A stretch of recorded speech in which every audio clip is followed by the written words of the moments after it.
Ayenhwe bebi ansem no ede ebo akosi amanone nsem no ansane abafie esanse Kumasi Asante Kotoko win over Dreams FC na is significant, especially the turbulent last 6 or so days Akotoko enya no sa results we beboa esanse El Hilal agro no enya agro enya form, and of course had to work Costa Papic amaye hu say by the end of December de na bibia to din nso Oshabako no elusu bako no ahye ne hu nkran no asa akwacha foforo. Now to have Manaf Omar and Benjamin Afutu no some be hihye goals no ade no so any Emma Kra to work unsem nyina no but Christian yen rema amano nsem no mo sima no bedum na yen koye and if you sem no doors into you kra tell Manchester United Leeds United the Kensia Emma list chikadum mienu na unse this season medical aka say me so say United for nankasa ya aware say major issues of Premier League this season no fie and for the first time say Manchester United a game of fie now also by this margin there. I think say it is commendable no mankasa akoma beto mo yam kakra this season in open play now Manchester United as a 1 goal per Old Trafford. That was against Crystal Palace on open day match day 1. And then Manchester United actually go in from open play. In fact, in all matches in the Premier League this season, before this game, now Manchester United actually only 3 goals at home. That was their problem. And for a team now wabo 8 games of fear, all games 6 or so of fear. Now in those 6 matches, also only 3 goals in those 6 matches, actually 6 in 1 of fear there.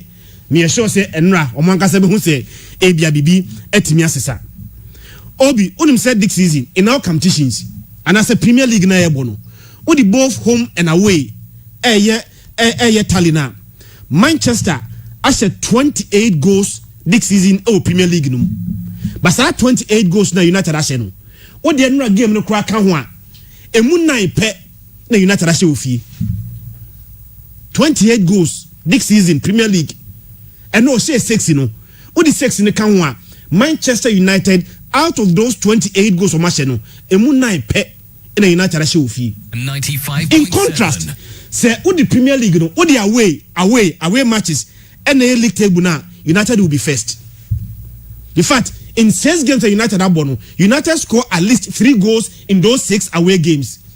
In Chennai, say what the Premier League away results, and the league table now, Manchester United. It was 6 games, 6 wins, 19 goals, 18 points. They will be first.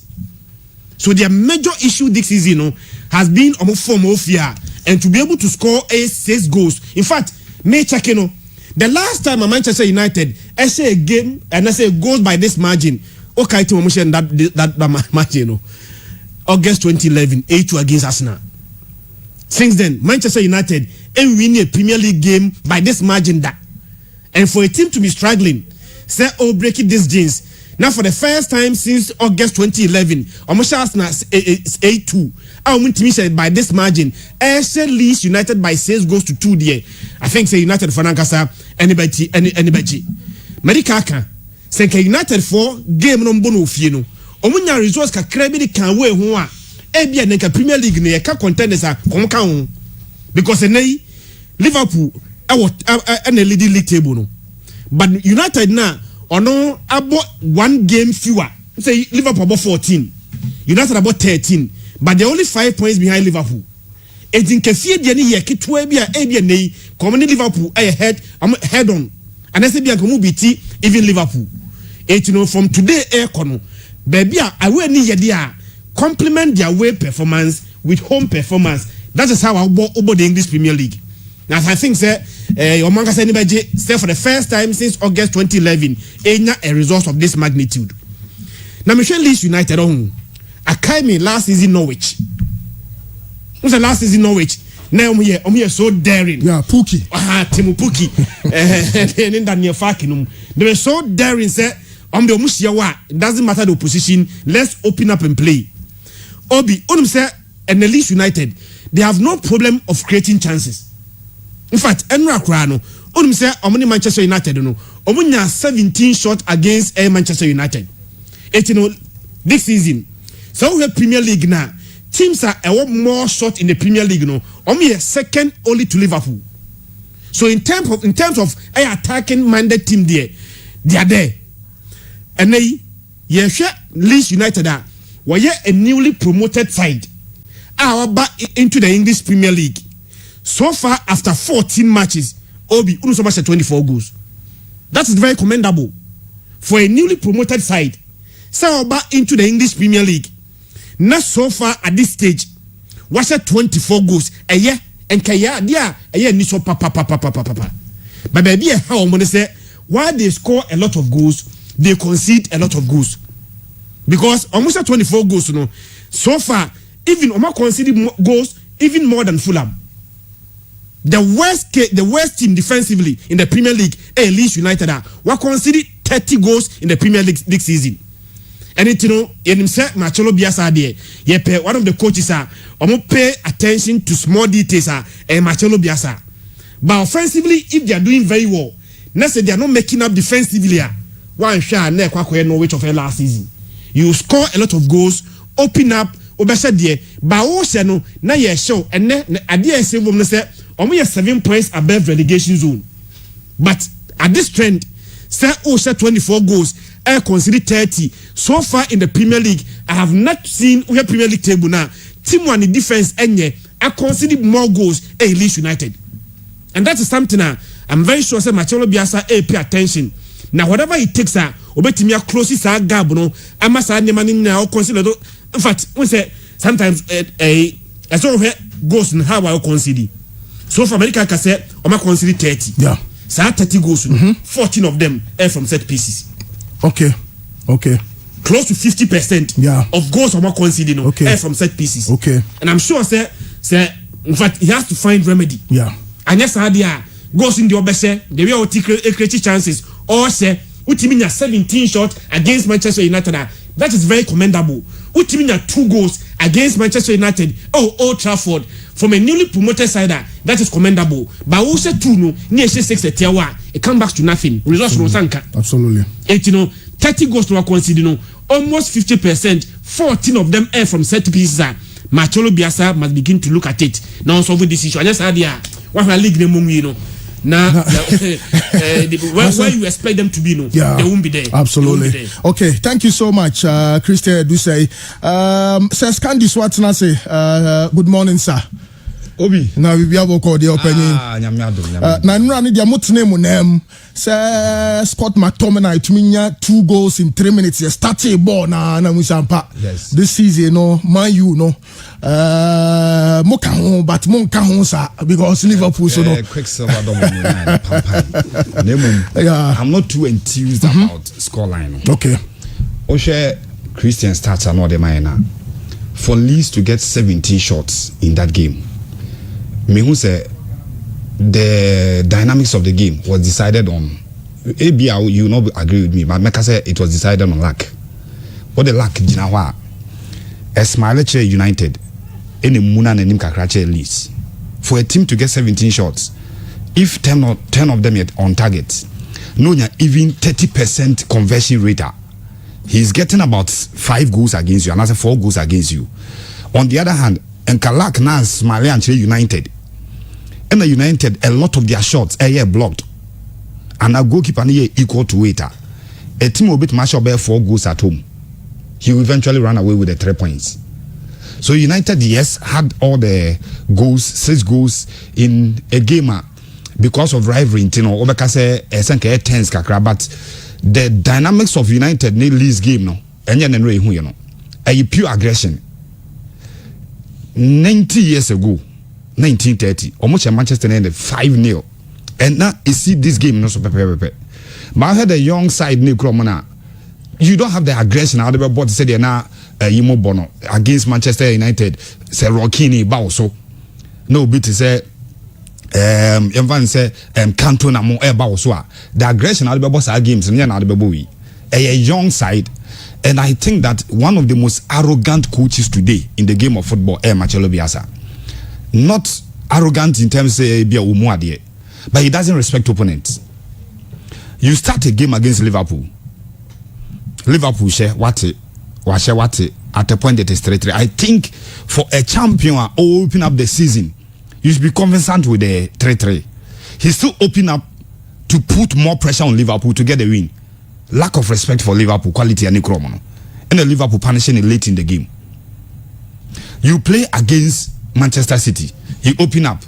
Pep Guardiola, you may get the scoreline because Onusube Krabon once Leeds will pass 2-3 and they will hit you on counter because they have a lot of players with pace.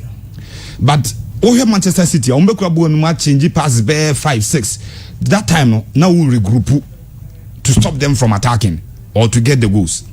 But the game of United young boy and we've been a Liverpool young boy. Exchange two passes in the middle, hit them to the right or the left where they have some deficiency. It's born about the edge of the box, no more organizing way. Teams on Monday list are born struggling in teams on Monday list the opportunity to think. A woman the opportunity to think, they will punish you. And I'm say, make sure game as a United fan.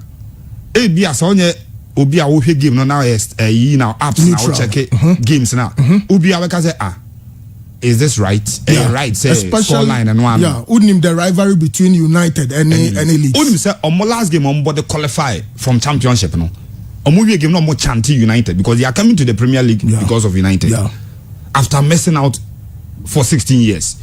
There is that kind of mindset say Omuchi big boys now they will stamp authority. And I feel the coach is not respecting opponents. Who consider 4 against Liverpool. I consider 6 against Manchester United. That is 10 games against the big boys at SOEB the Chiromo. But for game Nankasa, you see, they open up to press. On one side, on press it from all fronts, from the laterals, from the middle. And now here at a point when you felt that the pressing is not working because Scott and Fred are taking the middle. Omuvu Dallas from the right back. Eventually, he got the second goal for them. Yeah. Now, so pressure against Manchester United. Another game, no. Fred and Scott will stop Klitsch from getting the passes. As I just a Bamford, a move from Nero deep into midfield to receive the ball. Or move into midfielder, then you can give Maguire the opportunity to take his eye off and shield Abranti Efreno, Luke Shaw, Lindelof, Ebe so. Now, Bruno Fernandes, and had the opportunity to run into space, Obiang, and now the decision to start James was that stop them from pressing from the right side because Okoja James were on the speed, and now the energy at the United up front, is superb, especially in this game. Scott, Ebe Fabono. When you are looking for Bruno Fernandes, there's an advancing James as all the speed corner. Yeah. Oh, corner Obiem, wow, James Biano on Katin said, money near Imoyeno. Obiem call line so to create space between the number 2 and number 4. 2 intelligent player BI Honobera. And that's what Scott a try so Ben and Ra. And in 3 minutes, now we're opening a game, no Edema United. Come on. Now, United defensively were poor yesterday, but ABR United found for Adrian Koso. Anytime Bia Bamford so be far born, na Rodrigo, in advanced position, Biano, almost a Maguire bread to deal with them. It pass maybe a farmer go a cheaper. And answer or the bet 2 between Maguire and Lindelof. Side 2 players, no, Omunya Pacey player be ombre against Tottenham Hotspur, nay disaster. Against even Arsenal, we were lucky we did not concede too many goals. Arsenal share Manchester United at Old Trafford. Against Leeds, you better how they will cope with Harvey Barnes, how they will cope with Jimmy Vardy, not James Maddison, you know, much no pass number. It's in that game, no matter Matras I feel and yet a super performance from Manchester United, but luck decided say Obijina United against Team your friend Leeds. Okay, and then the Anqua Momo to AC Milan. 2 seasons ago, 2018, AC Milan or Christophe Piontek. Yeah, Christophe Piontek. Yes. No free Piontek, and there was the most potent goal scorer in his time. Yes, and Adiabakwa Amwan say he came into a young AC Milan setup when you had the opportunities and Rafael Leao. enya ewo AC Milan because there's a Zlatan to understudy him, to watch his movements, and he will pull you along. He will take the pressure and allow you to play. It is when you open anti-Rebic and he also enjoyed the same thing. Piontek form Modura AC Milan. Hit that season, no. Someone that experienced players way around him, Ebianko are much better than the who's a Rafael Leao. You see, in big teams like that, you will need super players who will take the burden from the young upcoming players because they are not the mindset and the psyche of those players and yet at the top level.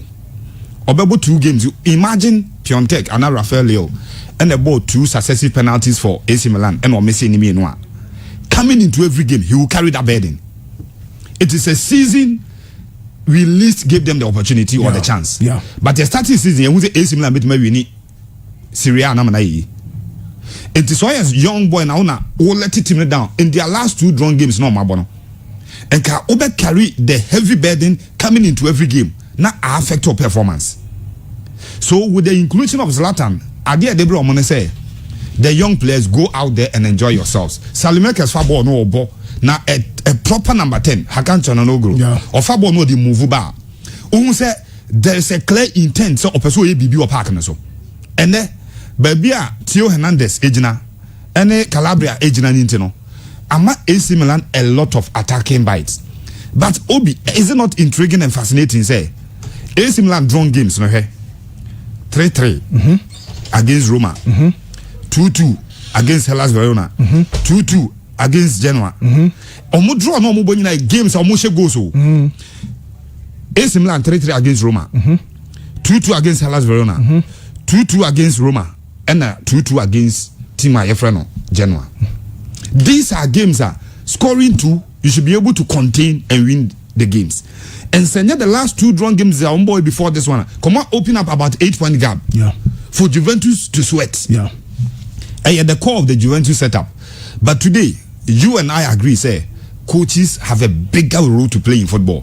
And are there Antonio Stefano Pioli. No. Juventus coach. Pello. Adia Pello jina bench wa no. Enya dia ehu bia de team no. So if you have a consistent team in AC Milan, forget about the same setup for Juventus in the last 3 years. Coach in the modern no. Say AC Milan a big technical kakrebia ombetuma wini Siriano. And that is what I think they should concentrate on. The way they leaking goals recently, no. Yeah. So more here. Now the partnership at the back. Romagnoli, Kululu, and Kalulu. On no partnership, no. Say Mfa, they have experienced players on the bench. He should go for one of them, and I think they will be good to go. Okay. For Arsenal, just a minute. Yes, just a minute. They are the laziest team in the top 8. Arsenal. 9%. Arsenal only top 8 too. No, meka in terms of traditional top 8 no. Senka chamo wa ha 9% meka asem we no. Owe teams ni nyina na. The entire is Tottenham Hotspurs air drop points is that Jose Mourinho enhu ade bi. You press with your center forward. He comes so deep to play the playmaker role, and sometimes the deep playmaker role no. Any team be on the Tottenham abo. What try say on my ball no the third half no biano. It means eventually we Hurricane and the sons were free you or half no to do only the method work. I'm not trying against Manchester City. It worked because United kept ballooning the ball and they will bring it. I'm not trying against Chelsea because Chelsea had players to hold the ball. It ended up in a draw. I'm not share Liverpool. Normally decide on the ball. Yeah, Liverpool beat match on 4.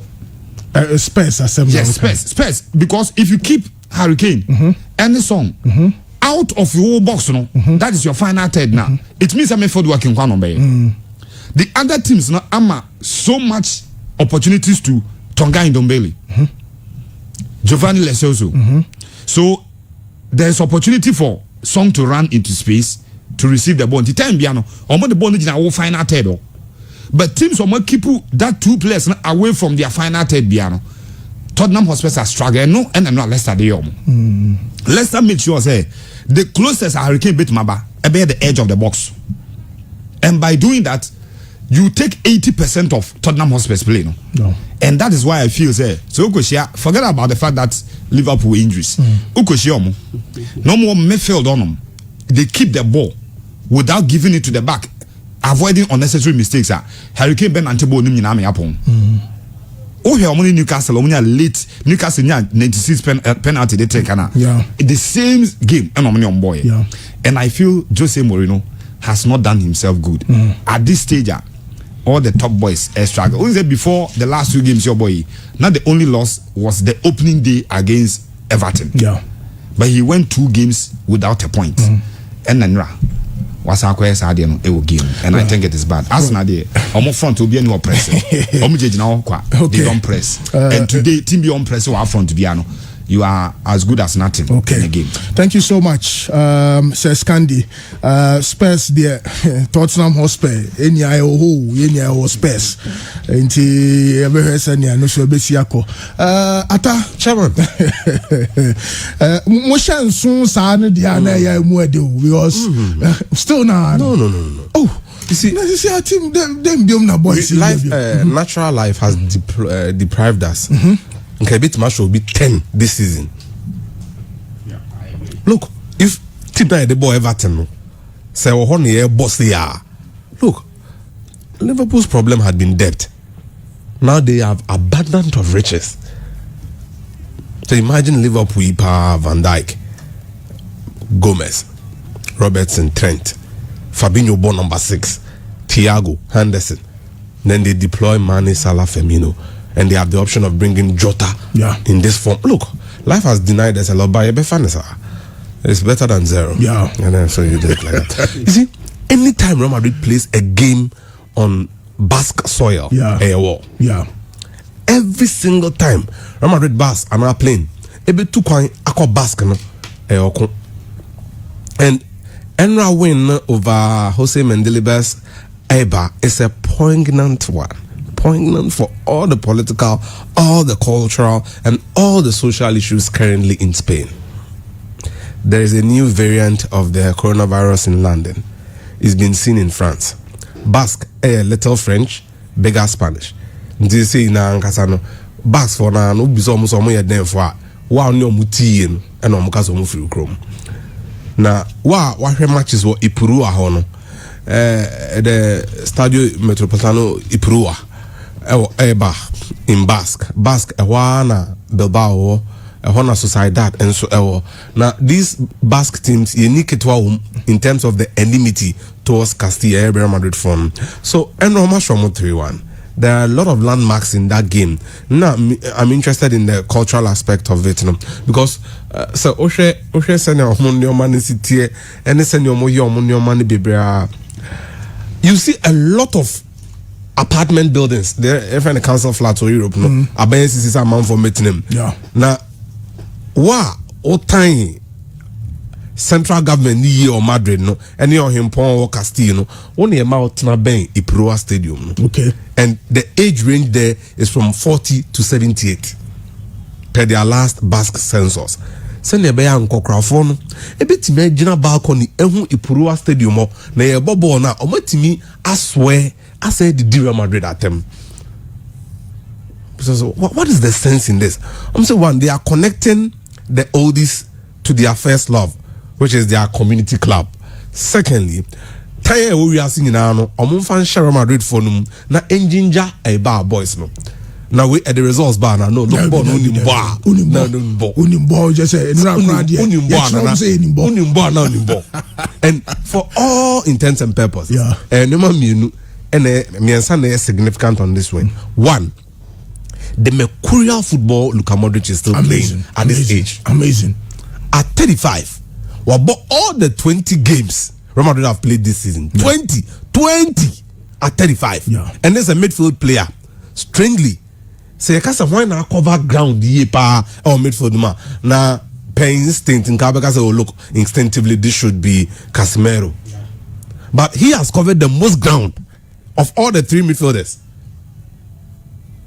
which is quite strange. Now the man who park is here woman say we did 35 season now here bono say oh here TV na wadwe was omko match no mo ba fia ya omo ye training assuming obebo Sunday Monday oba a recovery rest we recovery new year Tuesday no more shake up anopano then you go into the TV room to look at analysis of your next opponent one careful how ball Wednesday so time pass omo ye training new things to be tried on the pitch no oba ya ko that sound on so this is real stress on the human body of these players.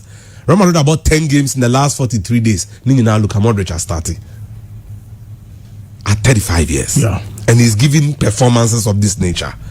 Talk of performances so me ata my football mentality any orientation it say every team to be successful you need a local boy who would connect with the soil assassina original sono and I accepted the local boy nature of Lucas Vazquez in that final mpanyimfo nyina ho a omo nya Atletico Madrid on the first penalty to a boy so onsruhe on fa bibia anya I mean he just decided to go for the kill and he did that and then he's done so well. Look, no, at 27, look, I mean himself Vasquez there. I mean, oh, sure the third goal, crying the quality with the third goal, man. And you see, he's a functional player. Aside in a specific attacking role, when the needs arise, now the Nuko Jina baby for he gives you something more. Absolutely. And I was happy for him. Again, Sergio Ramos there a traitor because Onono Ofri Andalusia and Waba Madrid, but he's been accepted by the city and the people. He's become one of them, more or less like a local boy. He brings connection. By winning yesterday, look, a movie into 313 wins. That is only behind Raul and then Casillas in terms of the number of wins in the league as a Real Madrid player, and that's phenomenal. I mean, he's a celebrated footballer, legendary, and he's still on doing this. And he comes across as, in my estimation, still the best defender in the world. No, you see, because the quality, the assurance of the Real Madrid, the discussion about him. So who didn't the first thing people would direct you to talk about there in the red card. And I just laugh. You see, he's a selfless human being. Absolutely. Selfless, Ankasa. Ebiana Mount for Refia. He went to the coach's room and told them, look, I'm adept at any position at the back four. See, Jai, Mr. Mini, Puyo Lembo 4 and 5. You are playing two captains because we are all the same. He decided to go and play right back. Send a bear Piqué Bebo center back alongside Puyo because Puyo was comfortable with Piqué, so that Jose Capdevilla, a Bebo left back for Spain. And across the back four, Otimibo Bebia, including number 6. So it's such a celebrated career. And Karim Benzema, green, another evergreen player. Into the usher, the spine of the team now, the 30-30 people. At the back, Ramos. In the middle is Modric. Up front, Karim. And Real Madrid are lucky. In transition, these boys offer their friend the pupillage in law. No bobo no say the you look at defenders currently at Real Madrid, they should be lucky to have him. You go into the midfield, the young boys, Fede Valverde, everybody coming through, you should be lucky to have Modric as your godfather on the pitch.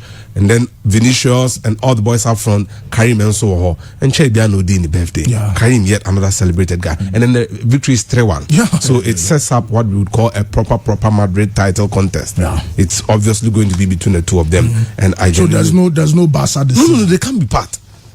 No, now how can we be part? Before a team put up 3 consecutive wins. We are talking about Barcelona, where you used to 15 winning streak. Barca. But for this season, Barca winning 3 games in 2 as well. And that is our problem. But are we not worried as Ghanaians? Jordan, are you form of last season? I dropped it this season. No, Ghana for problems. Also, because Thomas Type had a problem. Salisu Mohammed in your bimo.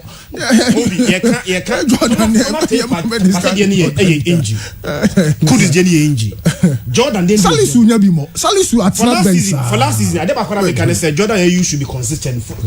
The previous season before this season was a 1 goal.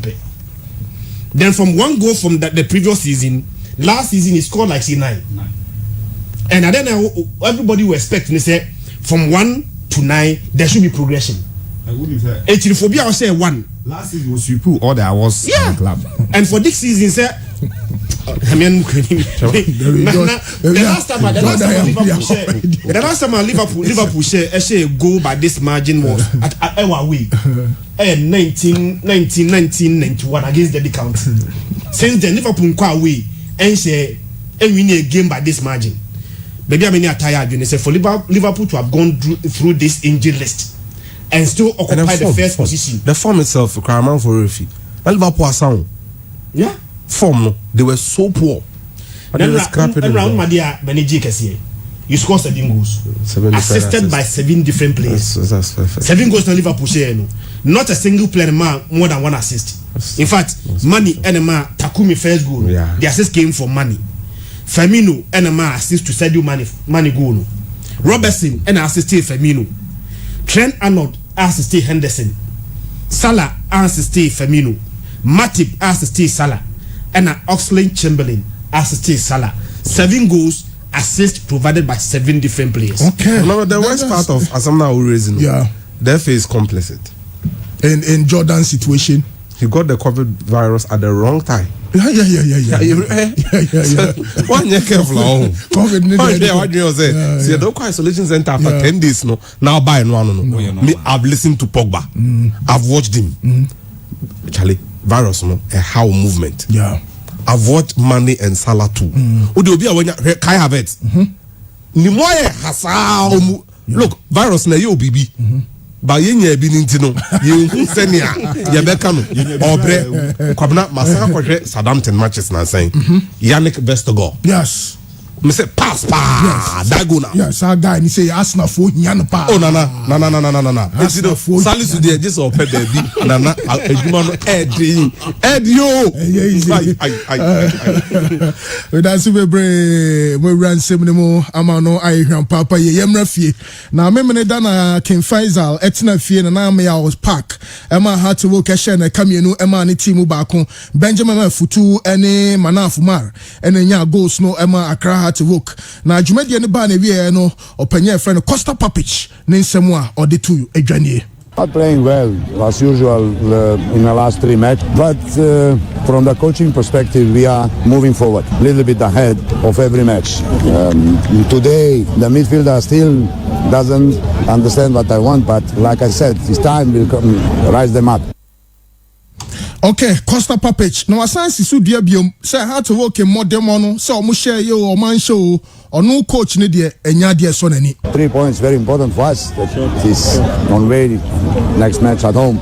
We will see how the things is going to work. Well, Facebook no so omo etumi ahwede atwagu no hard to work and King Faisal game no Benjamin Futu first goal ne de when cameras no start to pressurize them to pressure and win any goal counts. So if you win 1-0 counts. It's not bad because we are playing it's away. And I told you Kotoko playing any team, the team raises its game more than any other team. Johnson Smith, formerly of Karela, Opani and I in Kano also apply pressure. Me assure say bebre na no enti opani sem nase, but football yes anetie senra share agrono dia don usam pakot komrantie no omo ahom keka ne America no mokoye no na asesa kakra enti opani sem eno no wo Fred Dormon so say nyame anim nukura nie na mrante ne modemo no form a no kra no na bema bu papa ye nanso enije kakra wo ne say ya sha omo kra no ohun say modemo no na wasoro kakra but disappointed 3 p.m. Brekum Chelsea any Aduana Stars de ebe hihye so se ahwa atwede na Bechem edasoro no na quiet coach Kwaku Danso of Bechem United wakasem se enya agro se team friend Bechem United omo eda league no eso. Yeah, we are taking the matches one after the other. So once we finish with this one, we are going to think of the next one, and I think that gradually we are going up and we'll get there. Kwaku down so head coach Emma Bechem United Ninsem Eso Enono na Bechem for that's 11 points Karela Tosumi no 11 points Great Olympics Tosumi and some more points no edu Wafa Tosu 9 or 10 points Ashgold Num or 9 points Elmina Sharks or 9 points or Tosu Nsia do Tosu so ya Asante Kotoko or 8 points Hearts of Oak Tosu Wache on so 8 points Liberty Tosu Kron or 7 points Ebusia Drafts Tosu do or 7 points Elmina Sharks do bako or 6 points. Mediama Tosu Dumienu on also 6 points. Diana Stars Tosu Dumiensa and now Brekum Chelsea in Asia or 5 points. Brekum Chelsea or 14. Sorry, 5 points or Tosu Do 9 and Dreams FC Tosu Dumum on also 5 points. King Faisal Tosu Dunsia or 4 points. Intala is Tosu Dunson or 4 points. Now Legon Cities are just opening Wari Legon Cities are Wari Otosu Dun or 3 points. And Asamoah Jan Munina no Asia Kandia we see Taylor 4 goals. Augustine Boachi or Wafa 3 goals. Hans Kofi or Ashgold or 3 goals. Daniel Omote Wafa or 3 goals. Or Bain Kojo or Bain Kobin on also or Hard to Work on also 3 goals. Kwame Pipra or King Feza or 3 goals. Benjamin Trinebo so or Elimina Sharks or 3 goals. Yaya Mohamed Lukaku or Diana Stars or 3 goals. Or Muamaka Chireni no or 2 goals. Sem eso enono na okay be wura FA also nsem kakra na nkra nsa kan chese nkrofom ne hat Kumasi Asante Kotoko eba be si akan El Hilal omo ede sobo obokotko se omo covid corona test omo ye wo airport no Kotoko fo person mu wuram na omo sisa results no me hu senior okay let's wait and see Kumasi Asante Kotoko cycle so de omo asema koto manhia nim say Professor Lydian cancer report no omo person mu omo support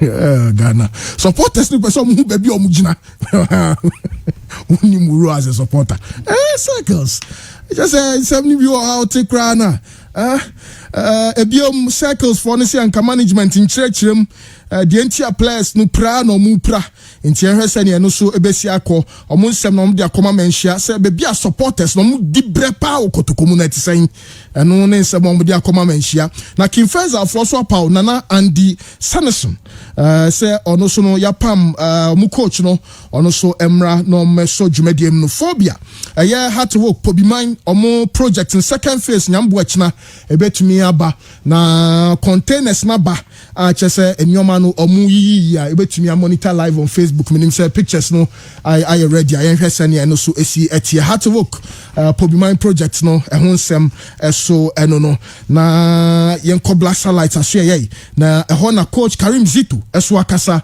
na Karim Zito okai obekai se omo sheboki na kamienu ema omu timu baako na Karim Zito dia ba se nani age se mrantie no etumi age tournament no.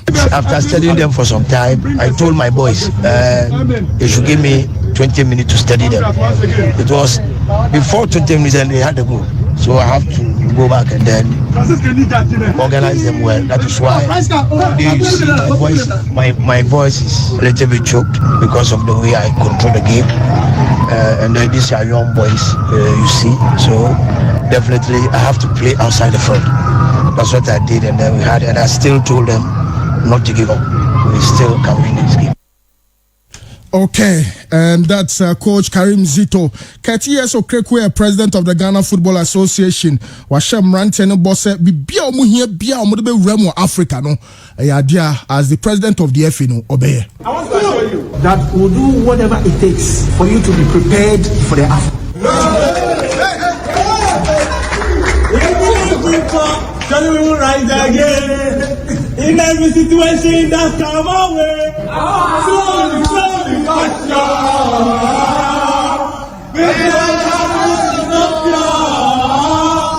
we won't be prepared for the AFCON. Go there, not as babies, but as big boys. Okay? Get them a say. Coach, get them a say. With all the technical team, get them a say. All the players, get them a say. Let's get back to the hotel. Let's get ready for Accra. Get them a say.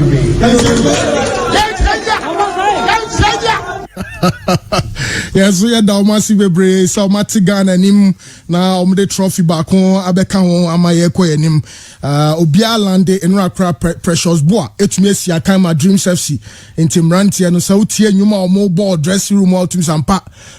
Trophy no imagine I'm happy for Mugis, Muda, Huda Yayanom, any Abuabo Messi, Munina no boys, or ball no Precious Bois no Yadom, of course, goalkeeper da Lad Ibrahim, any a free Bani, any Matthew, any Kuju, and then Ranting or more Ayadia, management committee chairman, Dr. Ransford Abbey, Bebrina friend.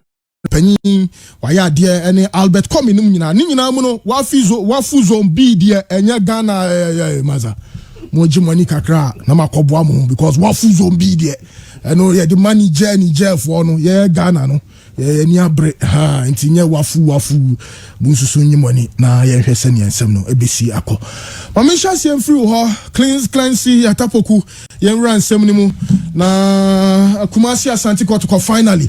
Pressure no swati kakra El Hilal for near show my name say Ukwada or more beba had to work so Custodian Papichi yeah Jumano King Faisal Gigi goes new year no my job penny no quite run of faki elema on so echo ni chrome Olympics so no glass in our work wonders mediama na mean who dear cause or mediama but nina mono yen week 6 of the Ghana Premier League name. It was a very promising week na top line and everybody nyame a big match, very big match because some of Koso breakum and the domain chrono and some ketwa. It's a man Koso. No, original derby. A big match. Doman versus breakum. Big match. 25 minutes drive home. A big match. See, they were high flying. Yeah. In all honesty. Yeah. Say I can't bono teams no. Say a ball league. One know some wasra. And yet, Bechem United need 11 wonders. Yeah. Based on what we saw last season, Brecum Chelsea and Adriana Stars. Now, two teams now were struggling at the beginning of the season. And they were struggling that bad. Omunya good results, and I'm saying Chelsea, and your Liberty 1-0. Adriana Stars actually had 2-0. So, Adriana Stars are confident. But there are little issues. So, our games, we need formula. Yeah. Bechem United called Doma, they got a draw. 11 wonders are still cursing their stars. Why they didn't get 3 points in Domain Crew? Yeah. So these games are very open and brutal. There were a few issues. Kotokone become Chelsea. Ball game na at some point. But they say more than moi. Kisi what in done do park. You know free. Yeah, you know free. You know free man. You poor match. Chairman's in the bofu. What's that? What is a coffee Sustaining suffer apparently same. But you see, Sanema way in ano, Yana and Wedruna in Pabacope, Nanaya, and Obenana Kwame Ketia. Yeah. He has a fair idea how to deal with these boys, no matter your ego. And what would determine that game? Who will give space between Podo and Yaya Mohammed? Edward Podo versus Podo or ball Brekum. Wow. Now I wonder how Brekum manages to throw up fine centre backs like that. Yeah. Last season, you was Zakaria Fuseni. Absolutely. And Ahmed Adams. Yeah. Yeah. Yeah. And Ansu and Edward Podo. And Podo no organized defense. No. Kwabna is beautiful. Yeah. I watched them against Liberty. Our Brekum. Okasa 90 minutes. Na baby our park needs to be ano. O take Podo voice. Obi Nkabeka so watch Podo ball. Chelsea na Podo ball. Yeah. Good old Chelsea. You get it. Now and then Saturday money in your. Yeah. Podo no to me bobo na opoa. Ni bisa se ne ho ya se ai omran kran Monday anopa. Obedru nkran na akaje ne so onko garage nko check out penny and farm. So these boys have been used to a different kind of life. Chairman, your man know your horn. Yeah. Na ehun. From that grace to the grass of Nana Kwame de ko tenafie no no edi nkomo. So nim say had the nibio nemo a opportunity near the bema. Now I hear one with Nicolas Opoku. Now that's what he does. Back behind Bodo, up front Cloty. And they are playing so well. Nemu omu game nankasa de nejina no so pa no Steven Amankuna, omu captain. And then Samuel Safu at some point. Yeah. So I'm happy for them. But game we understand the Yaya Mohammed and Nick Podo Nebebo. I would go for a score draw in that game. Okay. Correct score probably 1-1. Okay. Kotoko needed the result. Yeah. And they got it that bad. Scan the same here chances in the bogu nana the home now. The home now. I'm saying Dreams have seen Kotoko they improved you see more than one. Yeah, and they've only won once against Kotoko. Yeah. Until I wasn't so surprised. Some win here. I'm share highlights of Masias and Kotoko game. You see, the goal. Yeah, amazing goal. Nami war Crosby. Then park no. Okay. There is peace. There's one thing any sensible, and I'm repeating, any sensible Serbian will be shining in the life, a personal discipline. Serbia needs Serbia. I hear almost here. Yeah. Serbians are very poor. So I want to Serbia and Asia, former Yugoslavia. Yeah. And here they see sports as a way out of poverty. A more large technical institute to say Prami Bora Milutinovic and the heady Bora, formerly of Nigeria. Yeah. The new area of coaches Eba Bonting. Now they don't just produce them for football, every other sport. And coach now. The discipline in the team, and now they've been able to bring in Thomas Dua after the outbreak. Thomas Dua can say coach in Yadi. And that's why you praise Dr. Kwaku Frimpong. Look, outside, champion different. Inside, only the you manage micromanaging Ashanti Gold in a manner that you say, "Come now to see a veterinary so I can't go to players beam." Now, just good players. They deal with the pressure. Me who be na Nabila no intimi ball pass and Nabila Obianka say free kick in the betowa Makati da so or bobo ne kama. They are introducing new players. Look at David Abagna Sada. Yeah. All of a sudden. Look, when you're Jume and he's doing it. So a draw. It's a fair result. Two teams need an firepower. But just that Ashanti Gold no Omachi Eli Kikakra. Mediama problem no and goal scoring. Mediama's problem is transition. Omocha Obon who on 15 now. Obia person pre and no stress or a midfielder. Problem. A team that scored 2 against Olympics in Takwa Akon Park. Yintimin kasa omuni goals, omo goals. But the problem is that transition no entisa first na enche no. Ene ball no che. Omocha won 15 and the air how. And the earlier Kofi Yesu, ebe yes had in the the better for everybody. Well, King Faisal survive? They will. Because they will. Yeah. And what makes it even strong and they say Osman Bashir from Mutim. It's Osman Ibrahim. They still have the goals. Yeah. So King Faisal a team more problem and they are on the way to solve more under 20, under 17 African Cup. 8. Now West Africa 4-5. At first, you beat to draw Nigeria, any Morocco, Ghana, any Libya, Senegal, Mali. Anyway, you be drew tournament no 8 from Africa, no West Africa 5. Yeah. Now same credit to me one group, na West Africa 4. Yeah. And no more no money no. Send a bear into 2 coin and mocha bebre. They use the poverty argument on Yantechi. Some cry Obeka founder 17 for now the free now the con. I didn't know on regional basis Yantechi Adrian Koso. Then they pushed it. What they wanted was fair representation. They say no upe African Championship no. We be 2 from West Africa, whether you like it or not. Until at 16, you change into Wafu zones 2, 8. Your maximum maybe to me the akon A2. Over north for ni benyebi, we benyebi. Until qualification no, I had ding than ever before. Qualification to the African Cup, any World Cup mbo, African Cup no. Are there any West Africa birthright no? Fauzi Leisure, Tenga.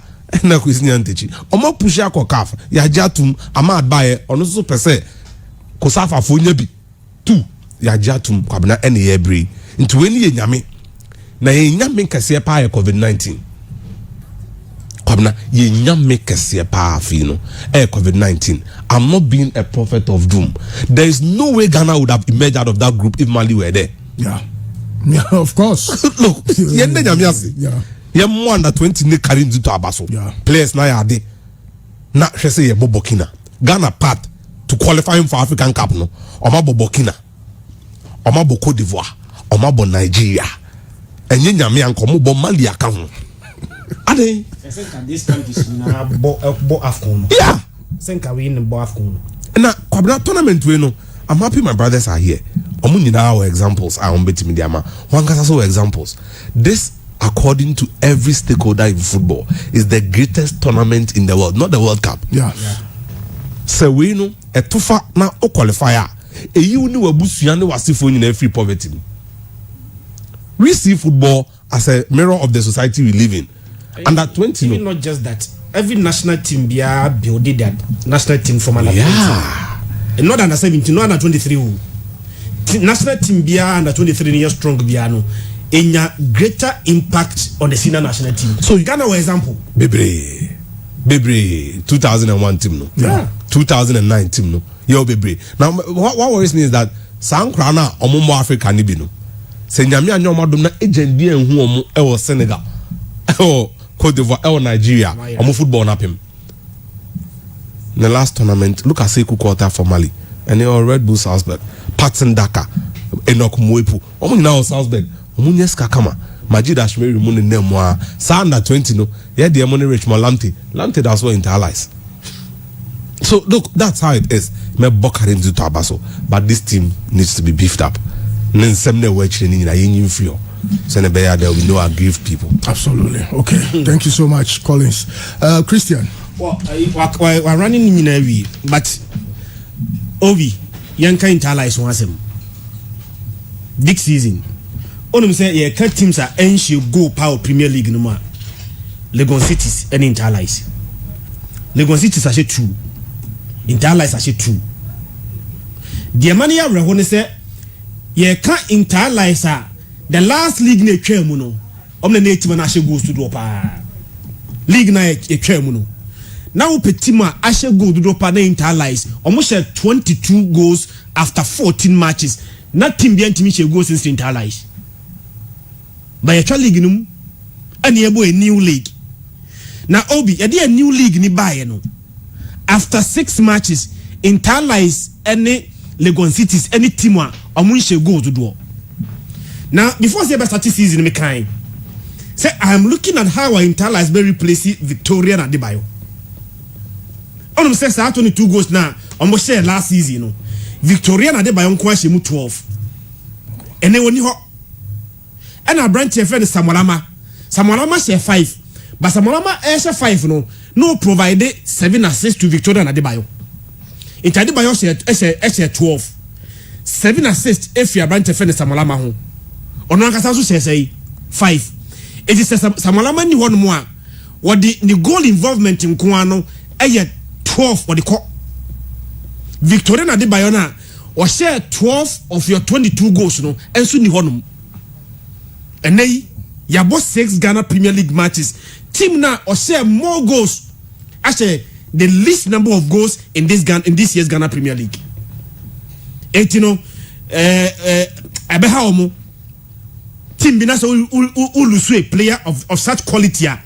Replacing them no, very difficult.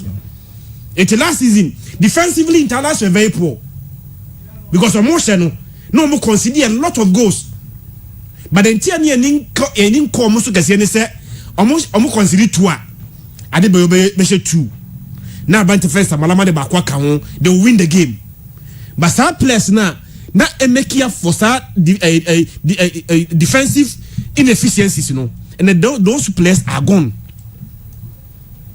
And surprisingly M1 yepa says our team, you know, after 6 matches or match only 2 goals per ye cat team saying she go yani ye can't Lagos Cities in Kwao. Yes, I'm sure.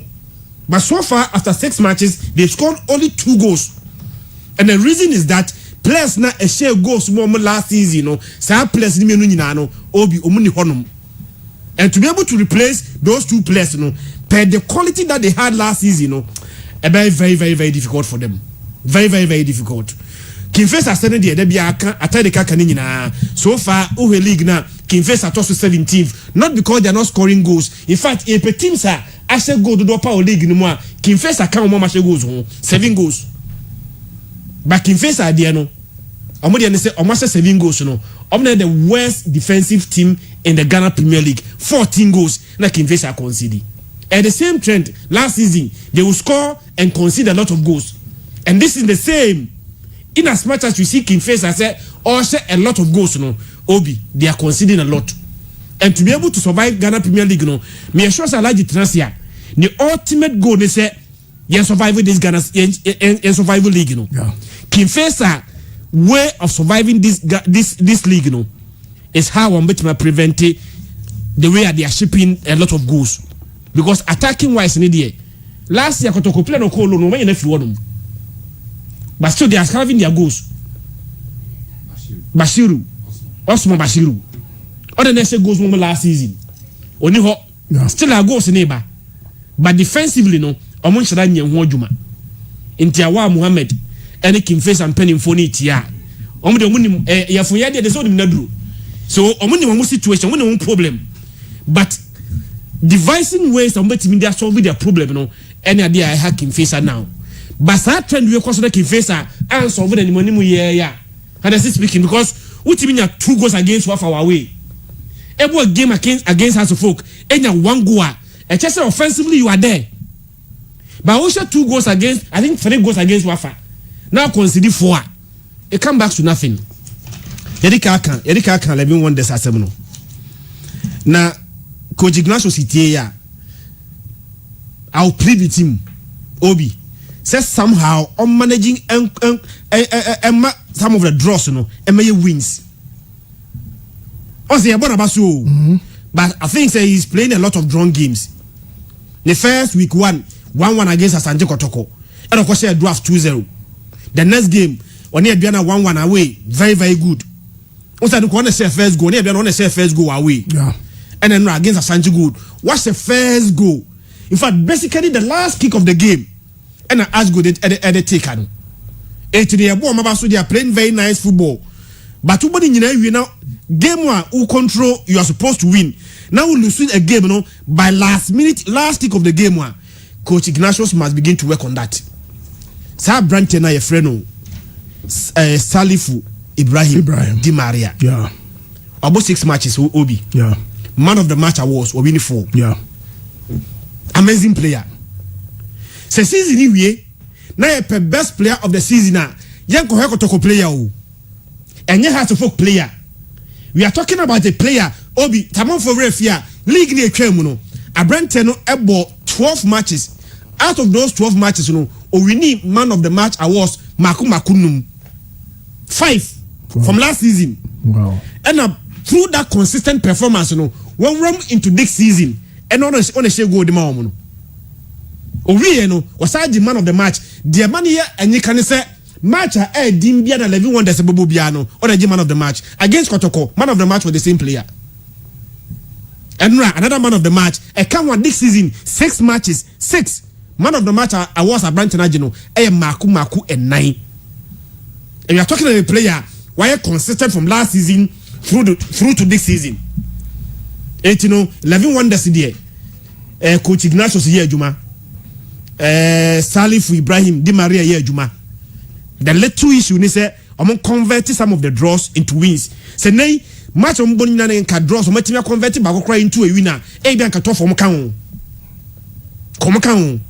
and no game there na yam ya say what game no as go in the first half what control Ashan goal last corner kick of the game pine Ashan goal they are taken Samuel Ibrahim no they are taken and you know Areho but a branch the friend Di Maria no amazing chap 4 man of the match awards after 6 matches there I'm sure say league no and now I can say see a best player the most exciting player in the league now it must be that player because any player be now as at now wajib man of the match awards maku 9 the only player wajib awards no is Di Maria no okay for Asante Kotoko there the SC no they needed this yeah it doesn't matter how yeah the end they say should justify the means absolutely the most important thing is resignation coaches sacking results in the Kotoko and go beyond the 1 goal project though but it is better say PJ Mose are resigning the coach has been sacked managerial problems tension about team no nyame adoma Wednesday obo Africa Cup going to that game no now here results be saying to calm nerves down but Razak Abalora Obi amazing chap. Okay, they say see a department Kotoko air best in this country, it must be the goalkeeping department. So it wasn't wrong after all, the sort of investment across the department name. Yeah, but justification just go no die. So Felix will have done the same. Okay. But just when he was given the opportunity, it says and basically the second half, the pressure it was between Razak Abalora and the Dreams FC. The number of saves are no making. Any for a goalkeeper over there team for the first time, the sort of command of the man Sanjoko to watch no. Obi, I was so much impressed with Razak Abalora. It justified in Tia where a Blasters goalkeeper. Fantastic. Their can say the have say Star goalkeeper to be able to get a Blasters call up no, as so consistent team.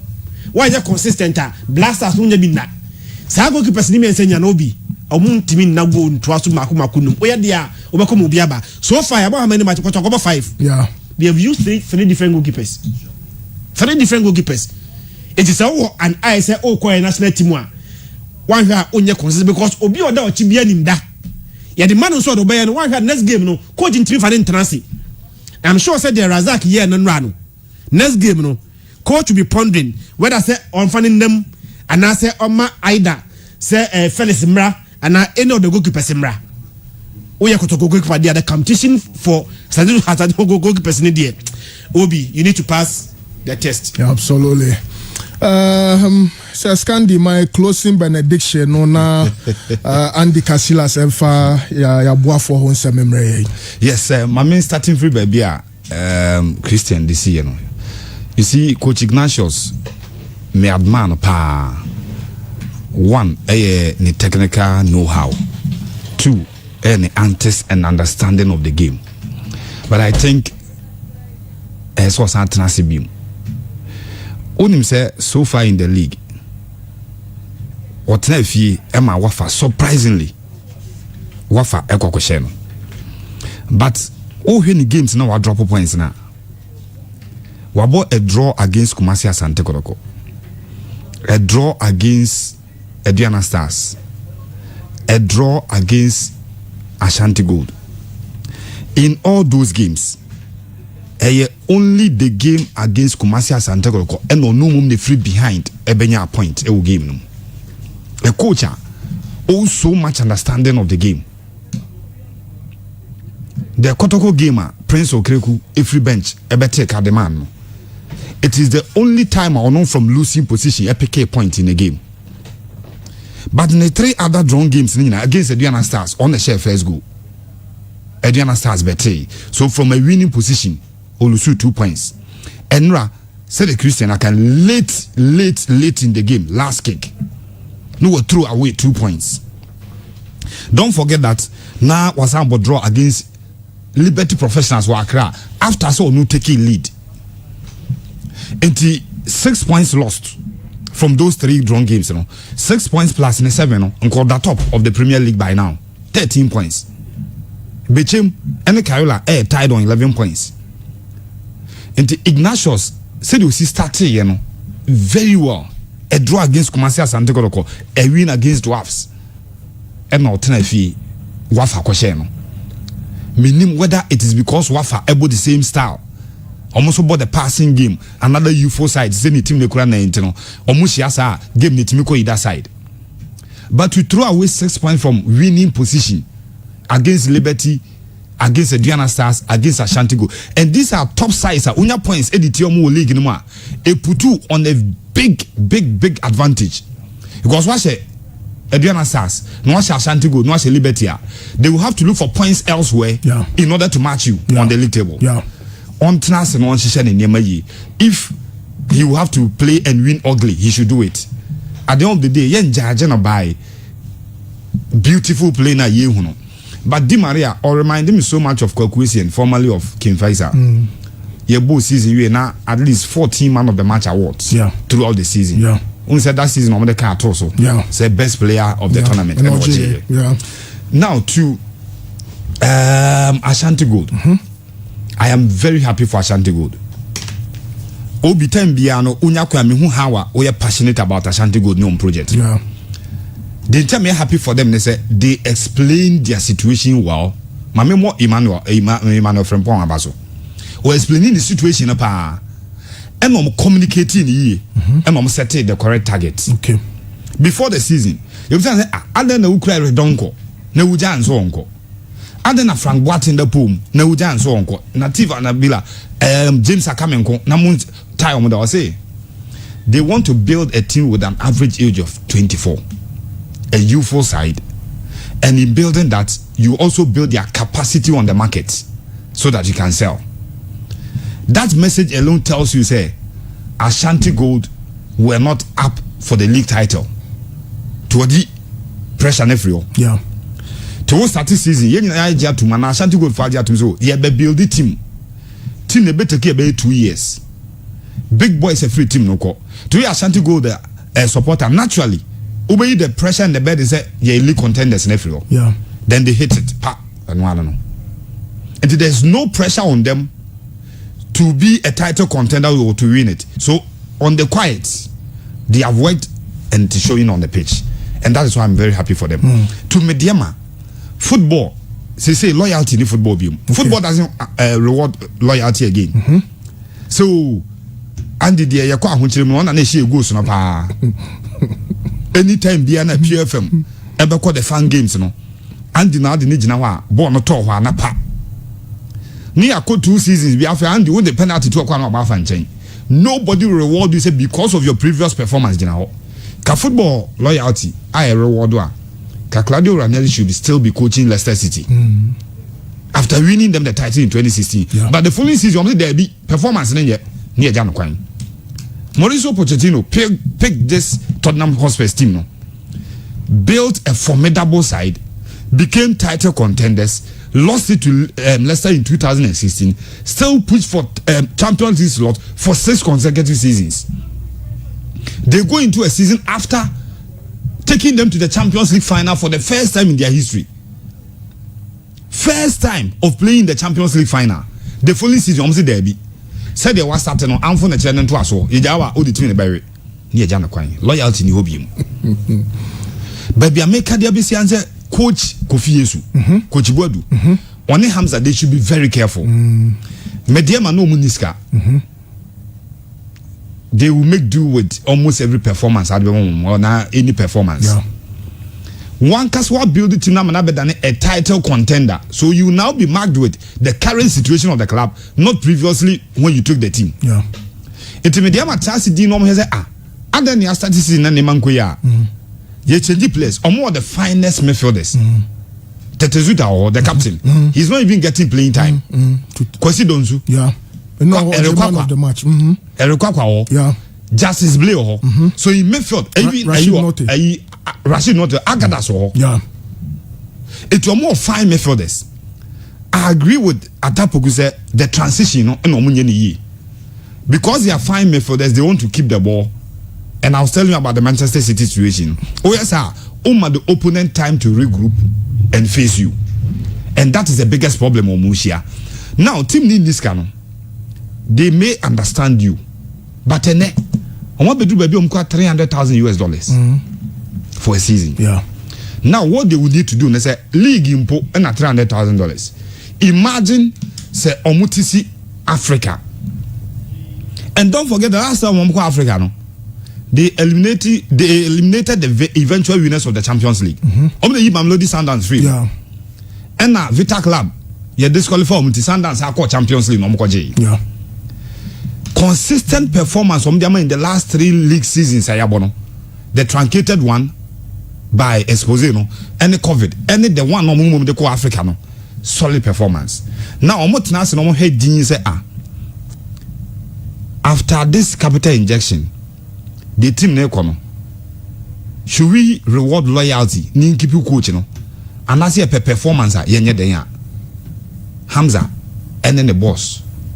Kofi Yesu and Coach Bodu may see themselves out of Mediama setup no. And it is the reason I'm so much concerned about it. You may not blame them. Kofi Babel any principal Kwajiman. The two hitters of last season, no, out of the team. Obviously, it will take something away from you. Two players, no the boss, no good net in him. Principal Kwajiman, Airco, no lead goalkeeper. Yeah. Nana Kofi Babel, another fine player. Two players in out of Mediama now.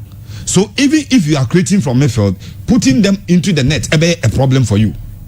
Ebina, not Christian, discussing with the allies. Because Adebayo any hobby. Until go channel and white. Kofi is in transit. No, Nessa. Wabre team no hopa. I fear and quite about who so enjoy. This is the time. Yeah, Kofa coach be because we results and the coach for Robert. That would be. Tako da mind for Goalfields for competition. They will have to get the mileage beyond Africa. Absolutely. Omoba Black Stars versus Black Stars because they wanted to hit on African soil.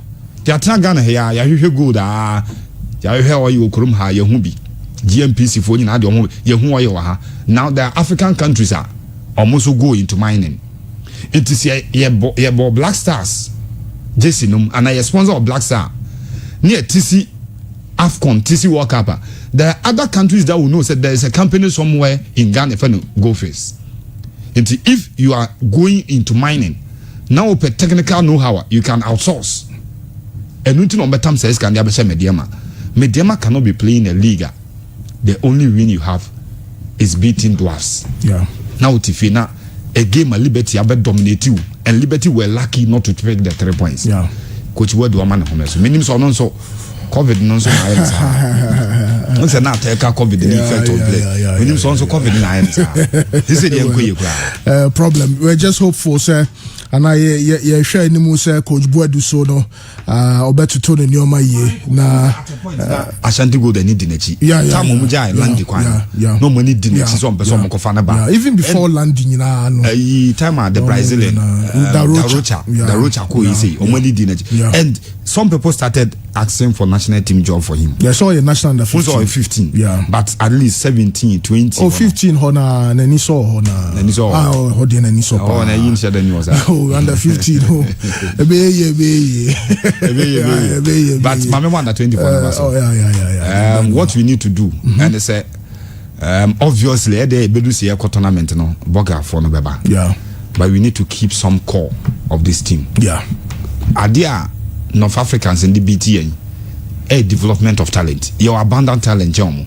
But we develop what we need. To who's a player be or raw but or the technique. Yeah. Over Germany. Almost they need players with enough qualities but more players who are technically good. Menya sure one baby ateno any baby Andy T. What is the speciality of Thomas Muller?